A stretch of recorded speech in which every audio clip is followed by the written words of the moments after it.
வந்து இப்போ டெவலப் ஆயிருக்கு லைக் ஏஐ அசிஸ்டன்ட்லேருந்து அதில் இருக்க என்கிரிப்டட் மெத்தட்ஸ் அண்ட் தென் வந்து சைபர் செக்யூரிட்டி ஏரியாலலாம் வந்து இப்போ நிறைய வந்து டெவலப் ஆயிருக்கு அண்ட் தென் பர்சனலைஸ் சாட்ஸ் மெத்தட்லாம் த்ரெட்ஸ் அட்டாக்ஸ்லாம் வந்து இப்போ வந்து கம்மி பண்ணுறதுக்காக நிறைய மெத்தட்ஸ்லாம் வந்து எவால்வ் பண்ணியிருக்காங்க. சோஷியல் மீடியா வந்ததுக்கு அப்புறம் தான் சாமானியர்களுக்கு கூட பார்த்தீங்கன்னா எல்லா தகவலும் போய் சேருது.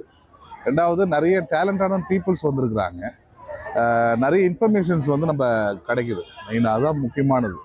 அந்த இன்ஃபர்மேஷன்ஸ் பேஸ் பண்ணி தான் நம்ம லைஃப் ஸ்டாண்டர்டை நம்ம உயர்த்த முடியும், சூஸ் பண்ண முடியும், எல்லாம் செய்ய முடியும். ஸோ அதனால் என்னை பொறுத்த வரைக்கும் சோஷியல் மீடியா தான் நல்ல பூமில் இருக்குது. டிஜிட்டல் மார்க்கெட்டிங்கில் வந்து பெரிய ரெவல்யூஷன் வந்துட்டு ஸோ பேஸ் வந்ததுனால ஸோ எல்லாமே மார்க்கெட்டிங் வந்து ரொம்ப ஃபெமிலியர் ஆயிடுச்சு. ஸோ ஈஸியாக ரொம்ப அன்எஜுகேட்டடோ இல்லை லோ லெவலில் இருப்பவங்களுக்கு கூட ஈஸியாக போய் ரீச் ஆகுது. ஸோ அந்த டிஜிட்டல் மார்க்கெட்டிங் மூலிமா இது வந்து கொஞ்சம் ரெவல்யூஷன் சேஞ்சஸ் இந்த இயரில் 2020 நான் பார்க்குறேன் நான்.